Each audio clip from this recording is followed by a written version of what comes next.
Honorable Minister from India, Mr. Kapil Siba. Minister Mentor, it's a privilege to listen to you today. I'm the Minister for Science and Technology from India. I would have hesitated to ask the question since you suggested some skepticism about India's commitment. I thought I should clear the air. We are deeply committed to climate change, and I must say I happened to be at Bali and I was the chief negotiator from India. And I don't know how you got the impression that we were not committed. So there is perhaps a lack of communication at some level. But coming to the question, I do believe, and I think I agree with you, that to think that we're going to have a global solution at the political level in Copenhagen is a far cry. I think if we are going to really do something about climate change and make sure that our future generations don't suffer from the impending disaster, we need technology. What we need is a technological solution, not a political solution. We need political commitment for a technological solution. And I'm afraid that the world is not moving in that direction. What we need, and remember this, each country in the world is differently circumstanced. And they need different technologies at different prices, which are accessible and affordable at different levels.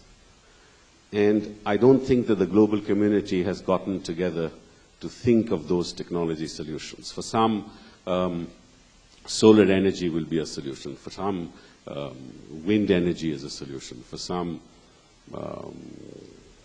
other, coal, for example. People are pushing for coal because most countries who have huge reserves of coal are talking about carbon sequestration and capturing, because they know that there is no other form of energy, and they have a resource that they wish to use. But some countries do believe that coal is not a solution. So I think there needs to be a global mechanism. There needs to be a global commitment. And we must move away from the patent regime when you're talking about sustaining our planet. What are your comments? Yeah. The Chinese also believe that patents should not apply.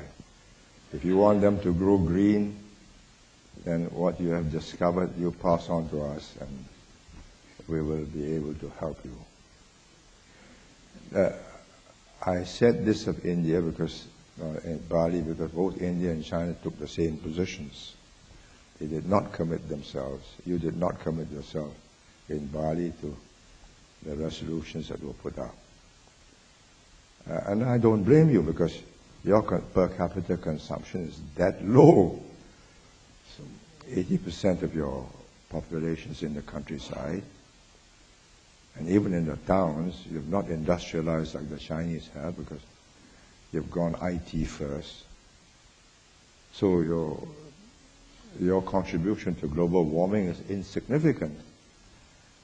But in 20 years, I think once you've got your infrastructure in place, roads, highways, railways, container ports, fast communications, you're going to get enormous investments in manufacturing, as the Chinese have, become a great importer and exporter, importer of raw materials and exporter of finished products. And then your consumption will go up. I do not believe any country can depend on renewables to meet its energy needs.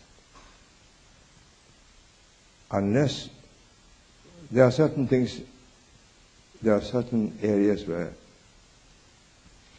petroleum is necessary and will be necessary for a long time. Transportation, especially by air. Transportation by car. You can switch it to hybrids, switch it to electric. But can you get trucks to go electric? And China and India will have huge distances to carry their goods. So finally, you go back to oil, and The world estimate, the IEA estimate is that by 2040, the demand for oil and carbon-based energy will be 58% higher with China and India.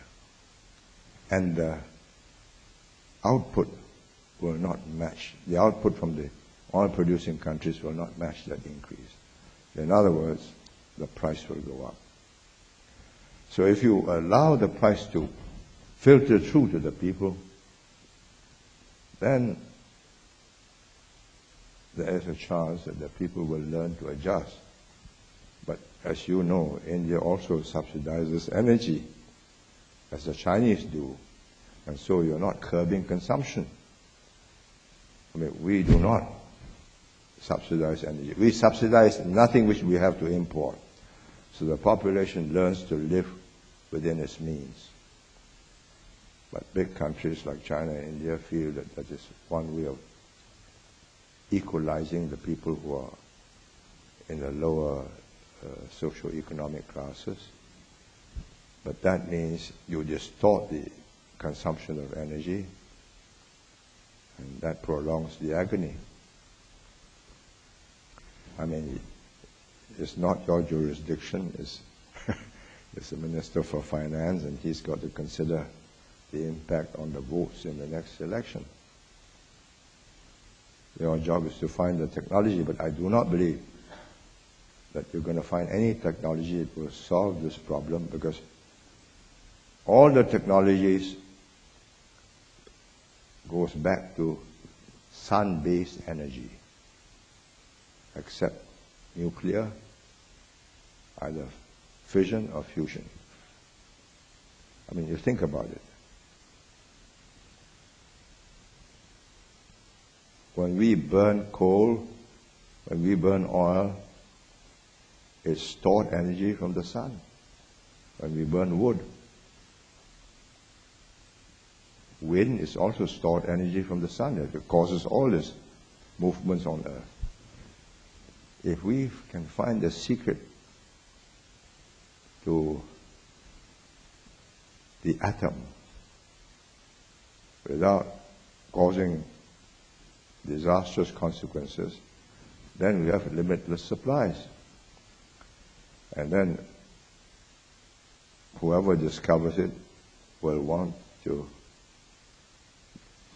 gather the cost of the research, R&D that is put in for many, many years, over many billions of dollars, and he's not going to give that technology away free to India or China. And it may come. I've met friends who are Americans who are very excited about the very able minds, creative minds working on this in Stanford, Boston. I'm skeptical because I think you've got to break the secret of non-sun-based energy. That's what makes the sun burn. I mean, that's a very deep secret. If you can unravel that, then you've really unraveled the beginning of life.